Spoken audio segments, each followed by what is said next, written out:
Hi, this is Clay. I'm in search of the new compassionate male. Recently, I had the opportunity to be up in Baldwin City, Kansas with my dear friend Martin Dowman at the Light Center. Here's that conversation. Okay, well, here we are again, Martin. This is Clay Boykin, and I'm here with my brother from another mother, Martin Dowman. We've been talking about the Light Center up in Baldwin City, Kansas, outside of Baldwin City.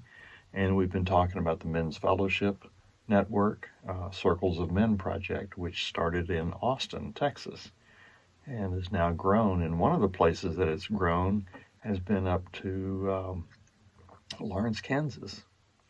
And you started the circle up here, right? Yeah, I sure did. When I moved up to Kansas about just about a year and 4 months or so ago, I decided that I couldn't do this without having the support structure that I had in Austin with the men from the Men's Fellowship. So you needed men around you here.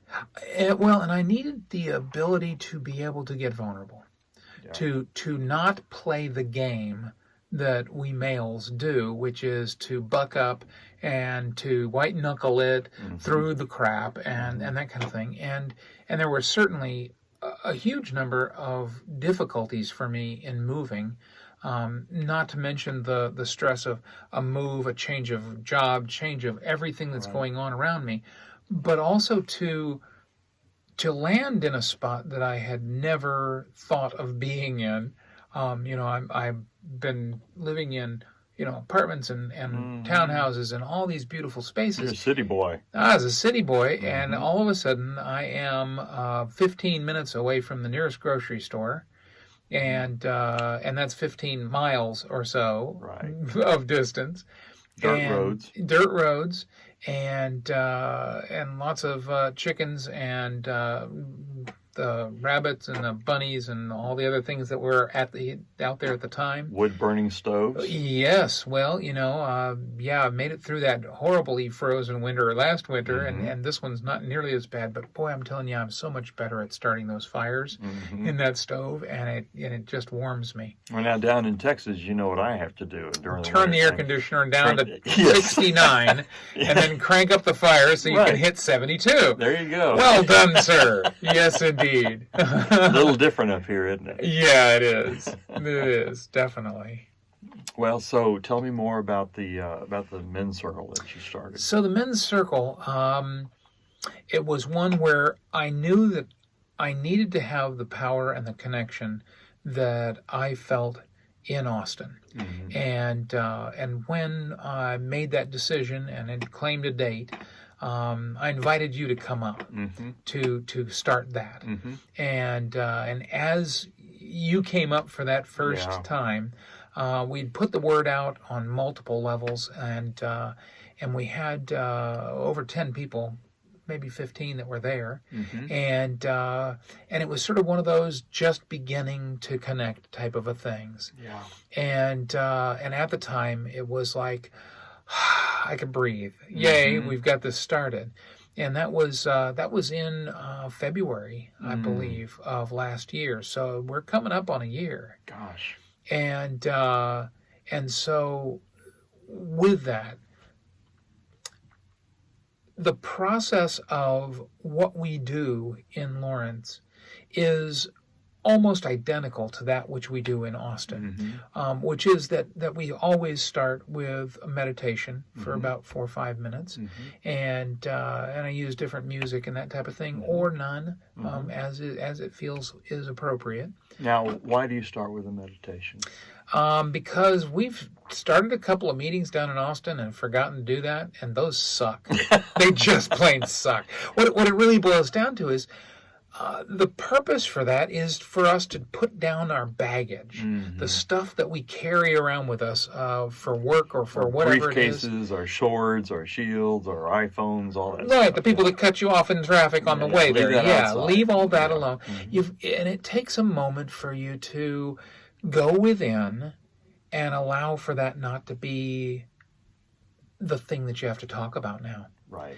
And also to go to a different level of, and us guys talk about, not doing the out there in the real world. Mm-hmm. It doesn't work like it works here in this group. Mm-mm. And we once in a while hear people talk about that, and especially those that are coming in for the first time or are new.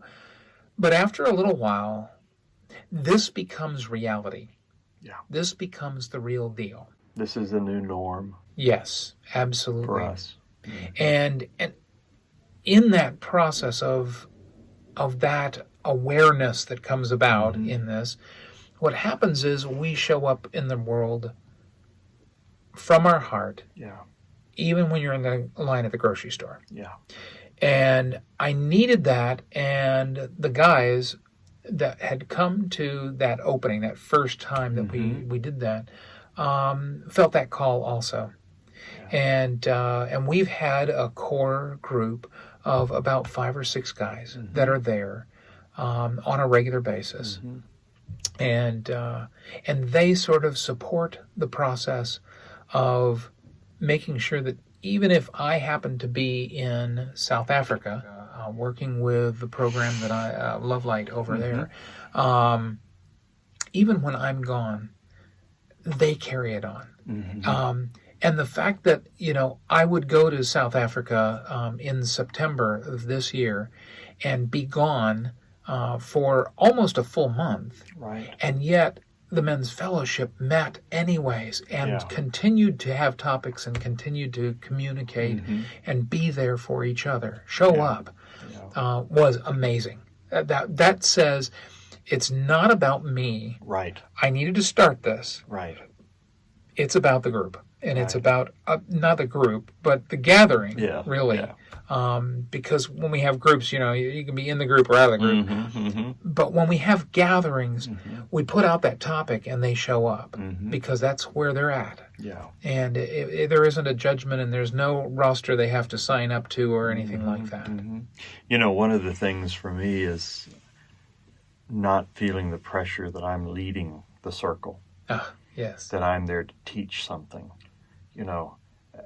Couldn't be further from the truth. I'll put a topic out there that I really want to learn about.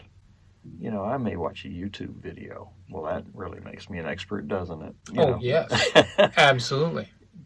But I want to hear from different perspectives. And so not knowing much about the topic is really great because it releases the pressure off of me. Do you feel the same, or is that how you witness it? Absolutely. I think one of the telling ones that I enjoy of your stories sometimes is you'll walk in there and you'll put out the topic and you go, I'm not bringing this because I think that we need to talk about this. I'm bringing this because it's my issue right now, and I hate it. And I hate it. No, I'm desperate. I hope the hell we get something out of this. Yeah. I know there's been nights when I've gone in there and said, guys, I'm not in a good place. Yeah. And I'm just going to sit quietly tonight. Yes. You guys carry the ball. That's right. I'm not leading them anyway, but I kind of tap this side and maintain the container. Yes. But there's nights when I can't do that, and I need to go within and just process, and to have the sense of family, the sense that we're lifting one another up. Yes. Is comforting and so heartening that I know that they're there for me. Yeah. And that we're there for one another. Absolutely. I think I witnessed that a little bit last night in the circle. I don't know. I just had this feeling that where you were at a place where you weren't quite sure where to go next, or if you even had to take us any place next. Right. And you paused. Circle went on. And it went places. It went surprisingly deep. And some very intimate sharing. And we're talking people's lives. And you carried that. You created the sacred space for that to happen. Yeah. Yeah, it wasn't mine to solve. Nope. I wasn't there to fix. I wasn't there to even help. Because that image of helping someone means that I'm above you and I'm trying to pull you up. Good point.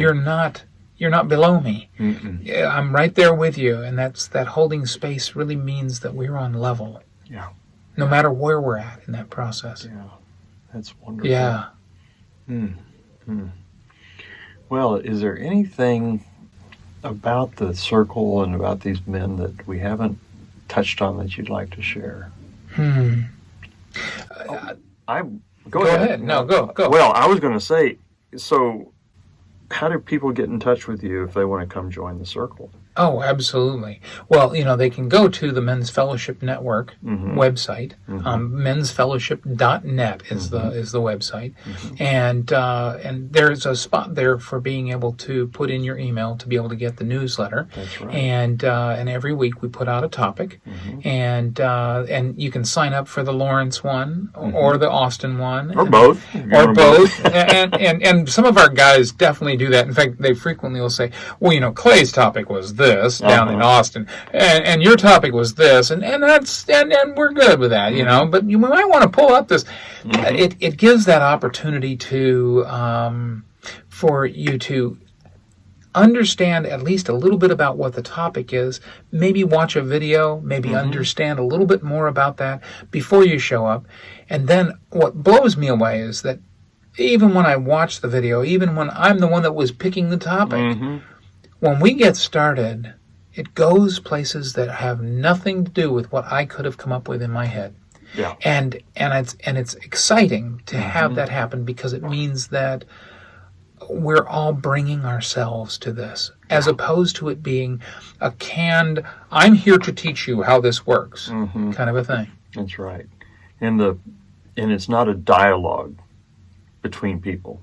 Right. It's a sharing. It's yes and. Yeah. I really enjoyed last evening when you brought up that concept that, it's not about me figuring out what I'm going to say while you're talking. It's about listening deeply.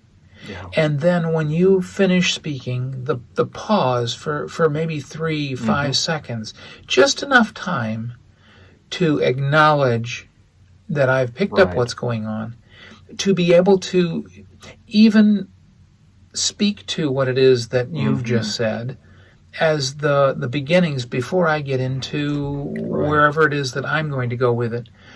What happened for me last evening was I watched as myself, as well as the other guys, literally held sacred space in between every person sharing.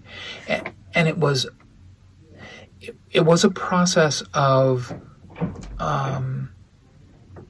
grace. Yeah. It was grace. Grace as in it was inviting them into that process. And we were all holding that space because they're worthy. Well, you know how that came about. We were, all working to participate in the circle and honor one another. But invariably, one person would share something that was really profound, that to them you could see the sigh of this message coming out, and you could see him light up in a sense that, I've said that finally, and I'm not been judged. But no sooner did that person say something than somebody else goes on to another topic. Yeah. And I go, whoa. Let's come back here. Let's pause for just a moment. Yeah. And let what he just said, let's let that percolate. Let that sink in. Yeah. Let's honor what that's with the silence. And it did take but a couple of times that we started to learn. It was worthy and of what that time. really sealed it was, I have got to, when I do speak after you've spoken, I've got to pick up on some piece of what you said. Right. And then go to what I had to say, which means I've got to listen to you. Yes. Which means I can't be in my own head. I got to be listening deeply to you so that I can pick that up and move to the next place. And this is the beauty of being in that circle, Yeah. is that we know that it's safe Mm-hmm. to be able to hold that space and to become vulnerable Right. enough to share what really is going on with us. Mm-hmm. That's why this is so important. Yeah. And I have to say, I've grown up Mm-hmm. in men's fellowship. I have grown as to who I am and how I show up in the world as a result of being in the circle. Yeah. Thank you for sharing that. I'm going to plug the Light Center. All right. I want to say that you co-lead this wonderful place. It's call it a retreat center, call it a place that people can go camp and stay, or go out and do workshops, or just come hang out. I think there's people that come out there and they help you in the gardens and so forth. And for people to learn more about that, where do they go? Go to lightcenter.info.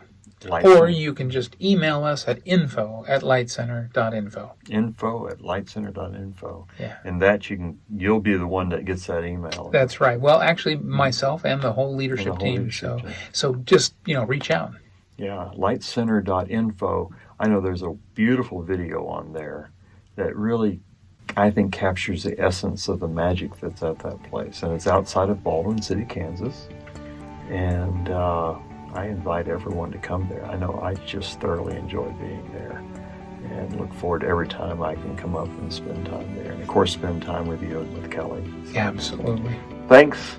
We're going to pause it right there and let's get back together again. You got it.